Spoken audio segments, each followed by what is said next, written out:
Hello, and welcome to this very special Film at Lincoln Center virtual event. My name is Emily Vito, and I'm the Assistant Director of Development with Film at Lincoln Center, and I'm so glad all of you decided to join us for a discussion about the CBS All Access docuseries, That Animal Rescue Show. We're pleased to have executive producers Richard Linklater, Bill Gutentag, and Naima Raza in conversation with film critic and author Thelma Adams. This event marks one of the many virtual programs that we're thrilled to offer to members.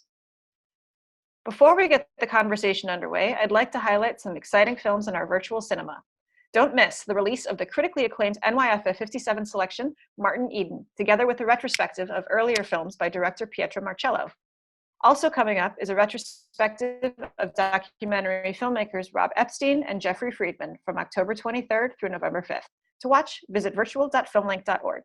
If you are a member of Film at Lincoln Center, thank you. We are a nonprofit organization that has proudly been home to the New York film community for more than 50 years, and none of what we do would be possible without your support. If you're not a member and you're interested in saving on tickets, free screenings, and much more, please visit us at filmlink.org to join today. Last but not least, don't forget to subscribe to our YouTube channel for extensive video playlists and more conversations like this. Now I'm going to turn it over to Thelma. Thanks, everyone. Thanks, Emily, for the introduction. I'm Thelma Adams. I'm an author, a film critic, and the former chair of the New York Film Critics Circle. Today, I'll be speaking with the executive producers of CBS All Access's new docuseries, That Animal Rescue Show. All episodes are dropping on October 29th. Let's take a quick look. It is definitely baby squirrel season. I came to wildlife rescue by accident. And the next question out of my mouth was, do you take volunteers here?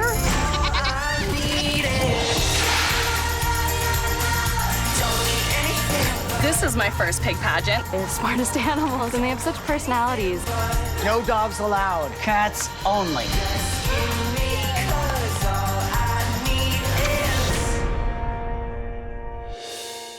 I love this series.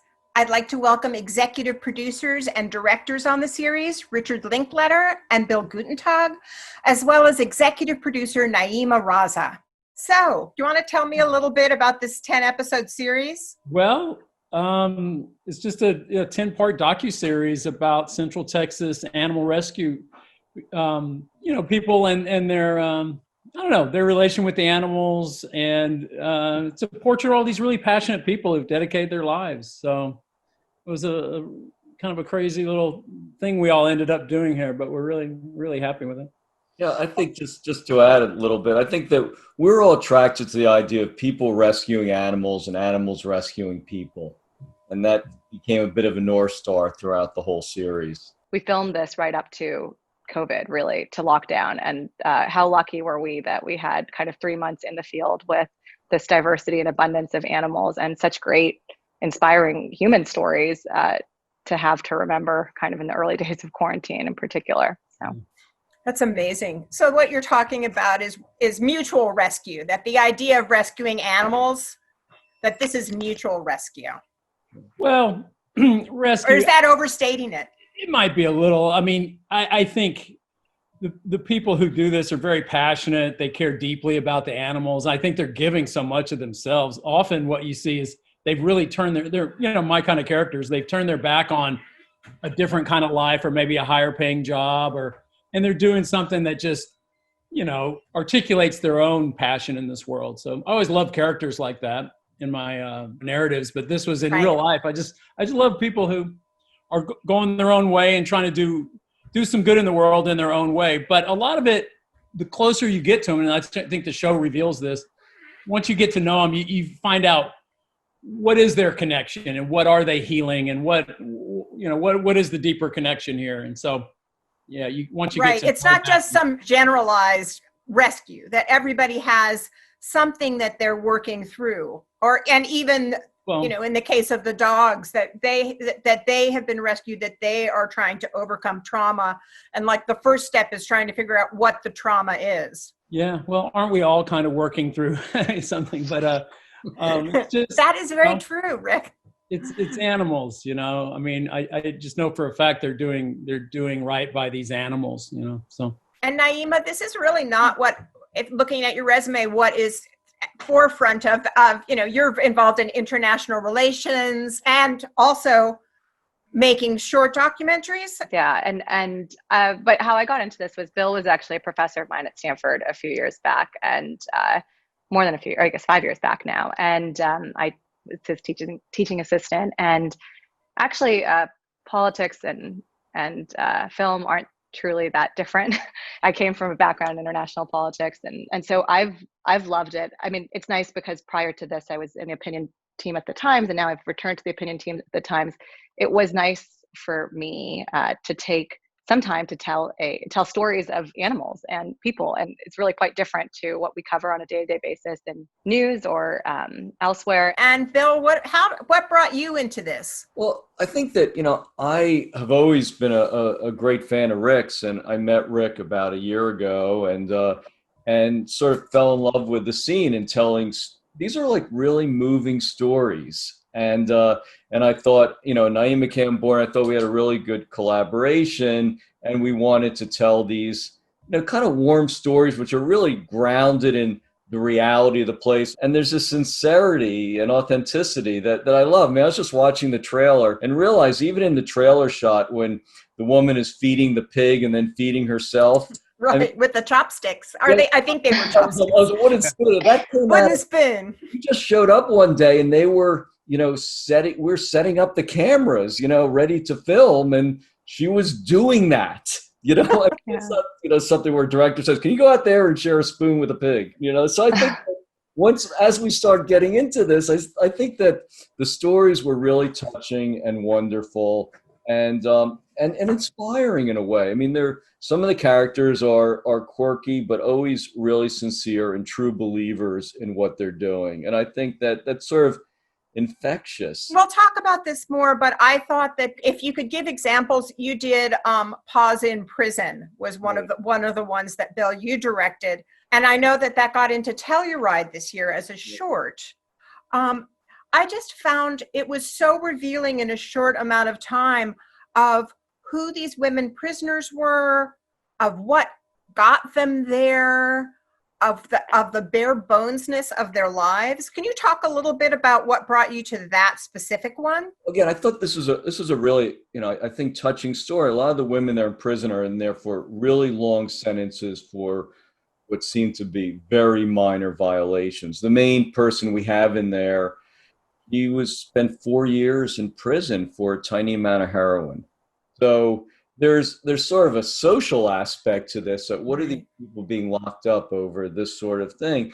And then, to the point we were making earlier about, rescuing, who's rescuing who, the women in prison tell you that they're rescued by the animals. I mean, this is not our supposition. This is them telling you this sort of there's this idea, I guess, that all dogs are therapy dogs, and in this case, right. These women were just, they're training these dogs as part of their prison stay, and it really changes them. It changes the dogs. And I'm friends with Piper Kerman, who wrote the book, Orange is the New Black. And there's a part of her book where she says, no matter how bad things are in prison, when you walk by and see the women training the dogs, you can't help but smile. And I think that was sort of true with what we found. Like these women were, they were so touched by the dogs and they gave them such solace that I thought we were trying to tell that story in a way which we hope would, affect other people. And I think sometimes you look at people in prison and you're starting sort of behind the starting line. People say, what are they doing there? What are they up to? Are they up to no good? And we were really trying to show that these were three-dimensional folks with feelings and heart right. and aspirations. And then, by working with the dogs, it helped both sides, the dogs and the women. I would love to show now, since it's one of my favorites, a clip from Pause in Prison, which looks at a program for inmates at the Lockhart Correctional Facility. And this is the one that was accepted by Telluride. And I just think in many ways, I've been on shorts juries, and to me, this just stands out as a perfect short film.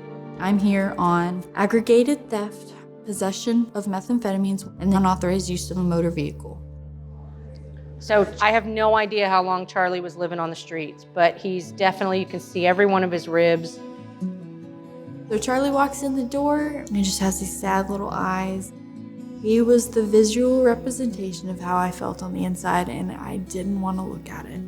You totally got this. Good job. He looks like He's like, Scoundrel. there you go. Good boy.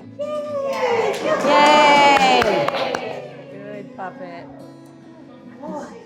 I never thought I would be trusted with a dog, you know? Like, I kind of thought they would be like, oh, you're not good enough, and they just kind of kick me out or get rid of me. So this is a big thing. And with the dog that had the most problems, oh, he looks happy. I haven't been trusted in a long time with anything, so it's pretty cool. It's an amazing, amazing episode. Yeah. What do you hope that viewers are going to take away from this episode? Well, I hope they'll feel empathy for the women. I hope it gives some insight into, some compassion for the people. I mean, I think too often we think about, folks are just locked up and we don't think about them at all. I also volunteer from time to time for a writing class at San Quentin, and I think it's kind of a different crowd than this. I mean, most of those folks are in for much more serious crimes, but they also, they have stories to tell. And I think these women have stories to tell. And I think you want to feel empathy for it. You want to see the healing powers of dogs. And, and I think it's important that we feel for the women and that we see what can be done. I mean, part of what we're doing is I hope we're making a series that people can also get involved in a way. I hope that this will inspire more Paws in Prison programs where instead of people saying, oh, we spend too much money on those folks in prison, well, maybe we should do this.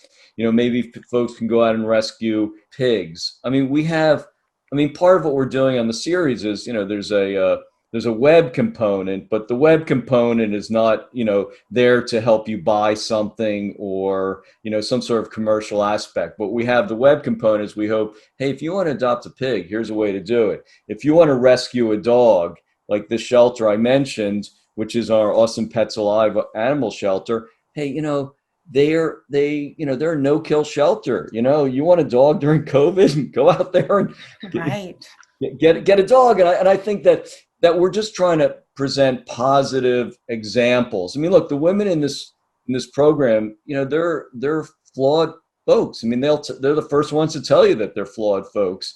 But I think with folks that are flawed, there's also a sense of vulnerability. And I think vulnerability, creates characters that we can connect with.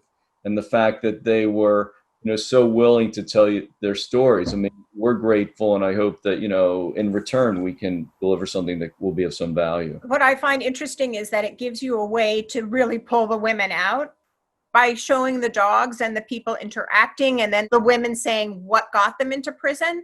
It answers so many questions about what we're doing systemically in terms of why are these women in prison? What got them in there? It seems again like another America that we're not really seeing on the nightly news. By the way, I think that's true. I hope about our whole series as well. Let's talk about it as a whole then. Well, I think there are these really touching stories. And, I can tell one more. I love, Rick talk about some of his as well. But one thing is there's a woman that we feature in an episode called Austin Pets Alive.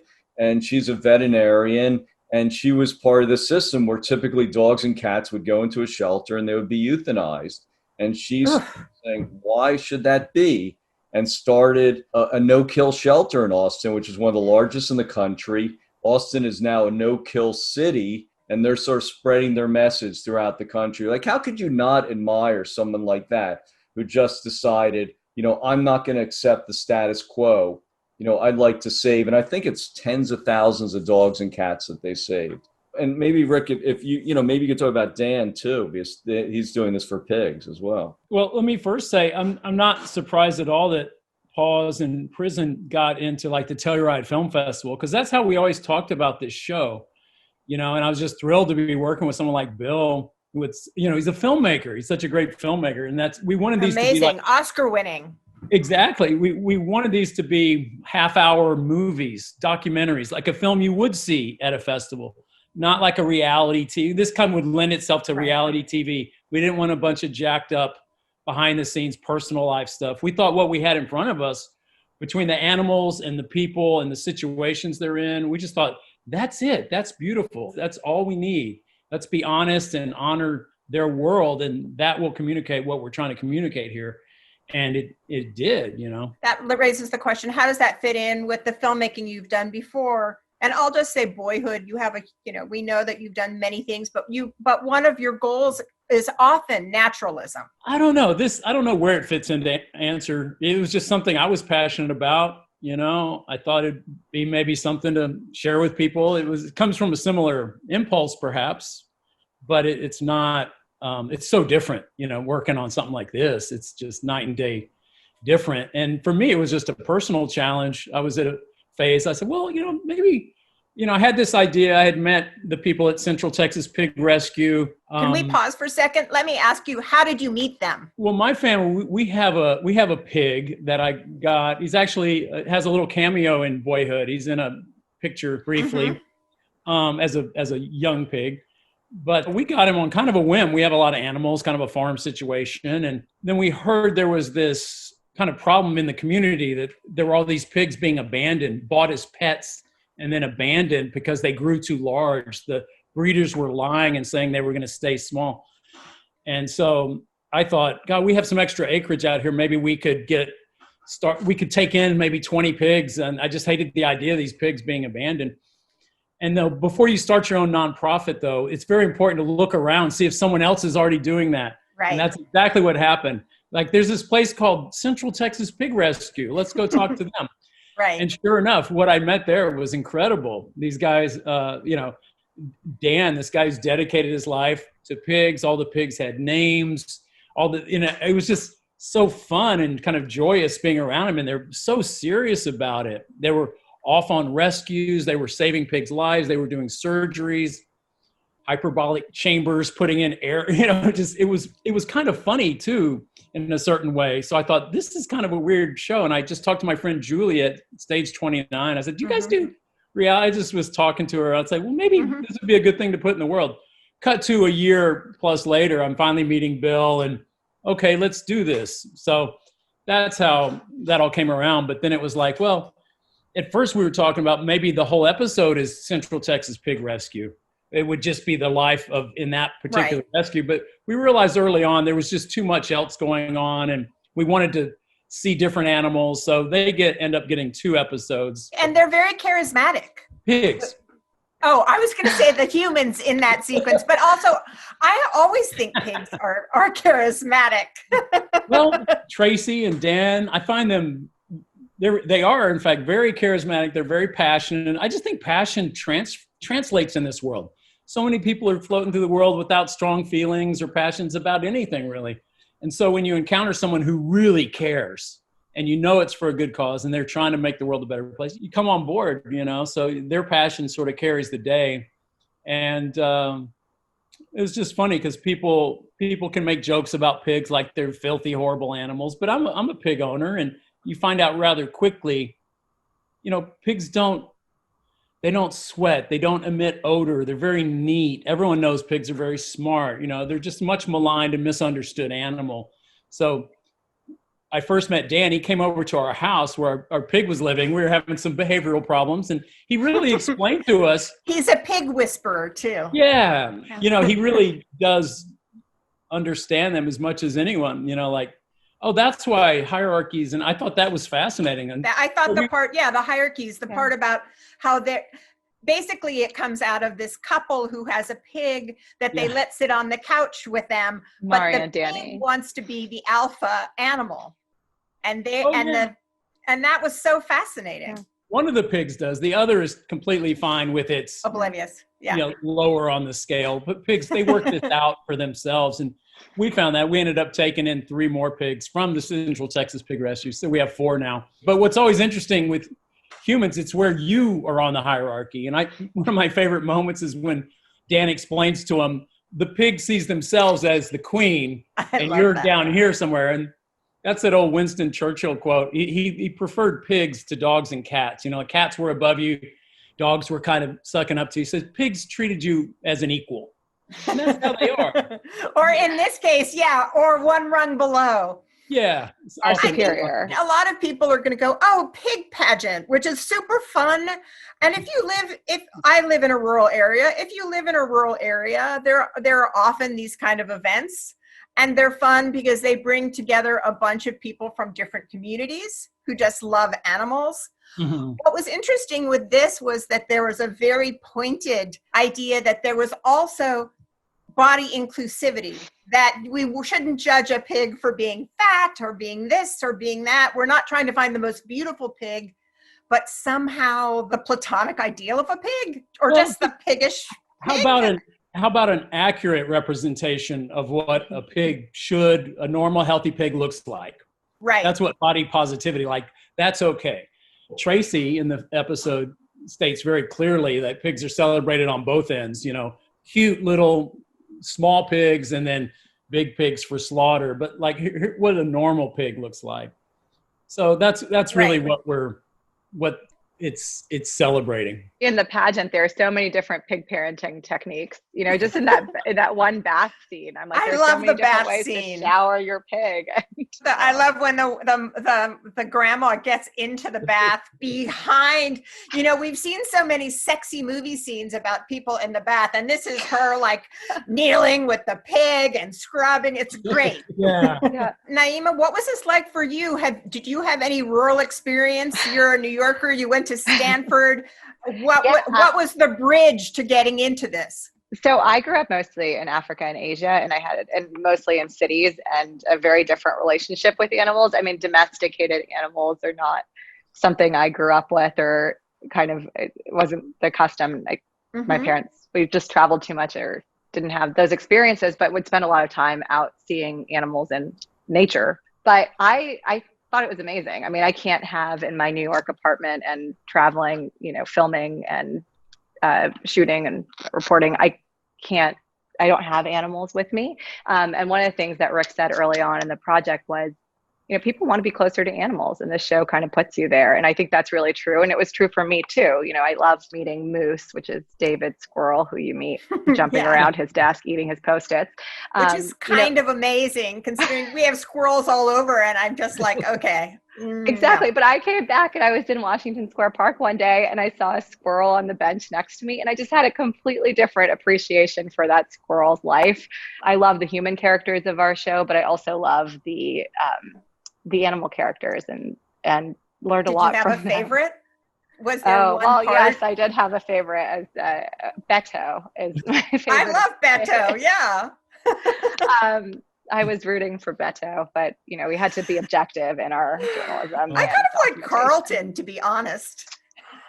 Carlton's very speedy and very disciplined, actually. But I think I think Beto embodied so much of what the appreciation of the full-bodied pig, the accurate representation of a pig, and I mean he's a beautiful pig, and also I did like his comfort, because so often in life we're agitated by things that don't go our way, and I feel Beto had this kind of like Buddha-like appreciation for his rung on the ladder, and just happy with who he was and did his own thing.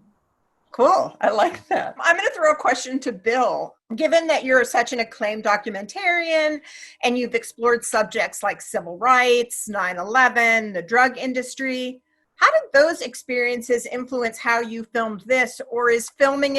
I think you're always looking for stories that have meaning and people who tell you stories of meaning. For example, you mentioned the civil rights film. That we had this one of the same principal camera people on this film, Buddy Squires, who does Ken Burns stuff, and Naeem and I have worked with a bunch. And it made me think, one day while we were filming there, we were doing went to interview the civil rights icon John Lewis, who recently passed. Yeah. And John came to the office and he said, "I'm so sorry. I know I promised you an hour. I only have half an hour." But then he sits down. Buddy lights the scene beautifully. If you watch any of the Ken Burns stuff, you know how wonderful photography. Oh, gorgeous, yeah. And Congressman Lewis sat there and started talking about his life. And half an hour became an hour, became 2 hours, became 3 hours. At the end of 3 hours, I was crying. Buddy was crying. He turned off the camera, and then we sat around talking for like another half hour. And I just remember feeling this was such a moving story. I mean, everything, from he knew Martin Luther King, he spoke, at the March in Washington, he was on the front lines at the famous shots of the bridge at Selma. I remember thinking, like, how lucky am I and Buddy to hear this great man tell the stories that's powerful. So when you're out there, someone's telling you a powerful story. In some ways, your goal is don't screw it up, And I sort of felt like we were there all the time on this thing. I mean, whether it's sort of a body positive pig pageant, which is, has its own humor. Which is unique. Certainly. And universal. Yeah. And we had women that had a ranch where they were teaching, children with who didn't know how to walk because of all sorts of disabilities, how to walk via horses. I think that it was this way the whole time with us. We're just looking for stories that touched us. And to your point, like if you're sitting there filming and something is truly touching you, and you're working with really great partners like Buddy Squires, or Naima and Rick, the idea is that how can you tell this story in a way that we hope will touch someone else? I mean, the fact that, you said nice things about our show. I mean, I hope that, through the talents of our team and the compassion and passion of the people telling the stories, it'll have some resonance. Everything I saw had an impact on me. I was really blown away with Pause in Prison, because the women in prison, when you see that they a lot of them had been abandoned, and it was the spiral from being abandoned that landed them in prison in a situation that they had no control. And then they were so full of fear of what would they do on the outside again, as bad as being in prison was. And that was, to me, was a very interesting take. It touched my heart. Well, I think one of the things I always admired about Rick's work is that, there's so many levels to them. It's what's on the surface and what's below, what are the multiple stories that are happening.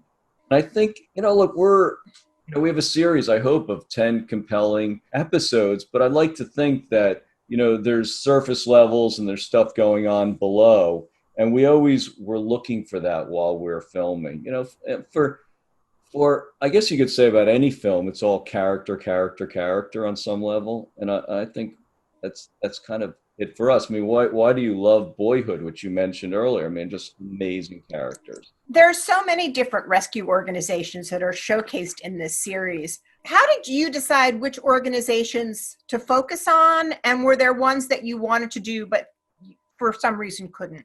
I think Naima is probably the best person for this one. Because Naima, Good. Naima, what do you say? Everything. So I think it was just, we were invited into this world first by Rick, then by the characters, and we just learned as we went. So as we were spending time at the pig rescue, we came to learn of Chris and Angela running, a place not far away. When we spent time with Ellen, who spearheaded Austin Pets Live, which is the large no-kill shelter in the city of Austin, we found one of her volunteers there is a vegan activist who, in her spare time protests livestock auctions. We met Ellen's husband, who's an equine vet, and we just found ourselves kind of following these trails and these characters, and it was really organic. I mean, as we kind of chose where to spend our time in our filming days, we looked at those stories where you could get to know an animal, spend time with animals, and see that kind of equality that you're speaking about, because we're not at racetracks, or we're not at we're looking for people who are living, cohabitating in a real meaningful way. Exactly. There's one story that we just didn't have time to tell, which is outside of Marfa. There's a woman who, actually a friend of Rick's, producer as well, who had introduced us to her. And she had one day gone out to Dallas-Fort Worth because there was a dog who was about to be euthanized. And she learned of the dog on social media. And she was told that she had till noon, and she needed, I think it was $75. And she needed to drive, and they moved up the euthanization time, and she was speeding her way, driving hours across Texas to go and save this puppy. Fast forward several years, and last year I think she saved 498 dogs and 2 donkeys through a underground railroad where they will transport animals from kill shelters and in various places through planes, trains, and automobiles and get them to safe homes across the country. And I think that would be its own great film. I think our message is not everyone's dealt the same hand in this world. A lot of people have been dealt a really sorry hand, and so many animals have too. But I really admire the people who say, we're not going to throw away people. We're not going to throw away animals. We're not going to judge you based on these things. Your life has value to us, and we're going to do all we can. And it's not judging. Naima, did you seem to have a comment? Oh, I was just going to say, I think, yeah, it's a show about second chances, not just the pause in prison episode, but the series overall. I mean, there are a lot of second chances in this show, and not just for rescue, but also to what Rick said earlier. You know, this idea of people living with passion. A lot of these people have, you know, changed their lives and dedicated themselves in a way. I think we all have passions and interests, and how amazing it is to see people live them out day to day and make that the core of what they do. Yeah, I'd also like to, point out another thing too. Like, we have an episode that involves Austin Wildlife Rescue, and Wildlife Rescue is basically they rescue any animal that's not a pet. Mm-hmm. So in the same way that people, will drive by a squirrel that's been hit by a car and just drive by, what Austin Wildlife Rescue does, they're open for people who see that squirrel, they pick it up, they take it in. We have, in that episode, we have coyote in there, we have hawks in there, we have a turtle in there. It's just, again, this is, I think, sort of aspirational.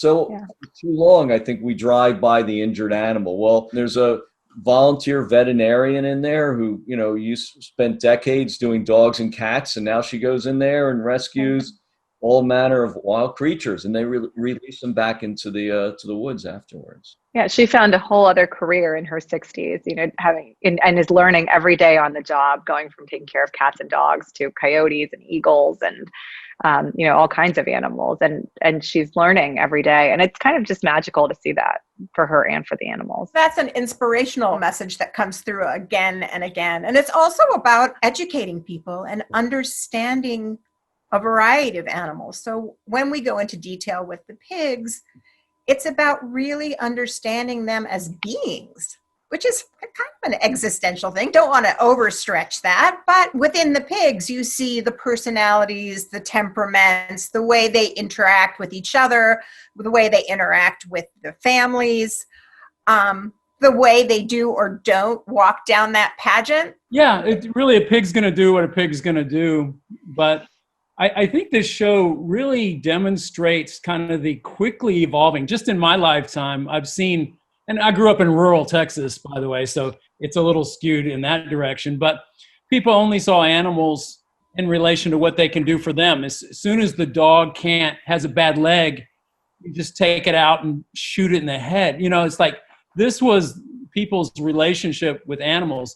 If there's a turtle in the road, someone might swerve and hit it just for fun. I would really like to think we're evolving as a species. And one of the best things that's happening is we're kind of acknowledging, and not only to all people, but to me, it's symbolic of just acknowledging other living beings. And all the studies, it's really great now, the science is catching up. All these studies, they have much more we've granted no humanity to all these animals. Of course they have feelings. I've been around, I did a film, Fast Food Nation.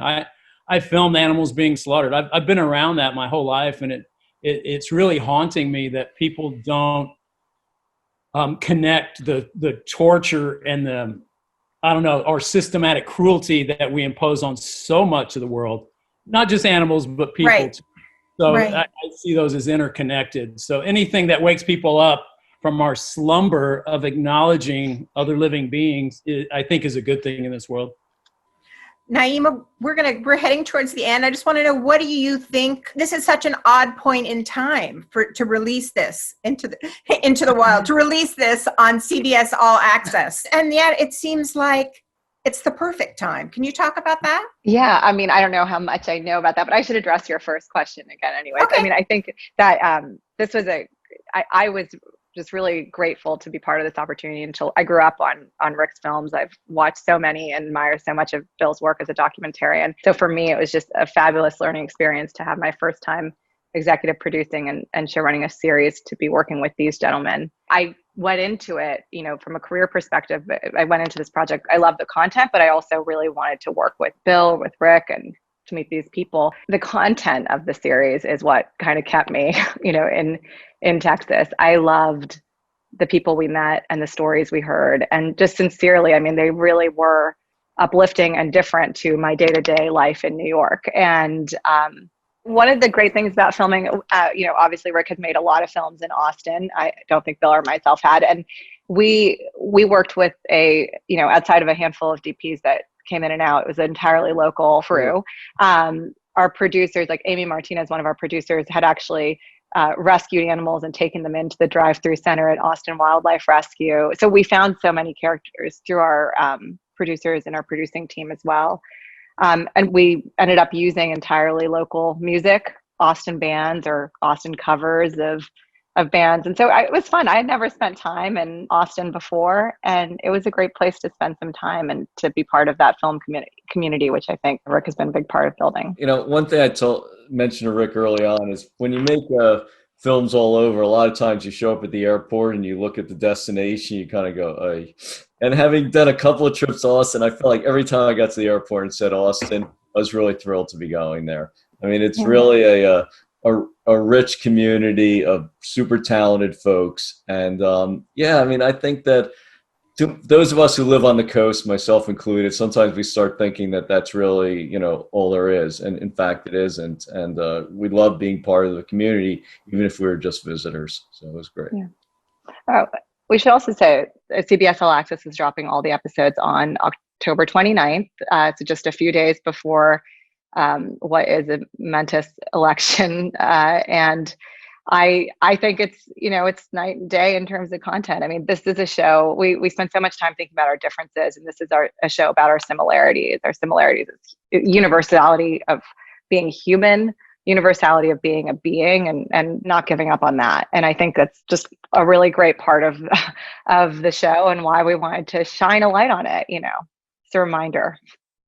Well, Naima, I'd like to thank you so much for joining us, and Rick and Bill. A big thanks to CBS All Access and to Film at Lincoln Center. All 10 episodes of that animal rescue show will be available Thursday, October 29th, exclusively on CBS All Access. Thank you. Thank you so much, Thelma. Talking to you, Thelma. Good seeing you.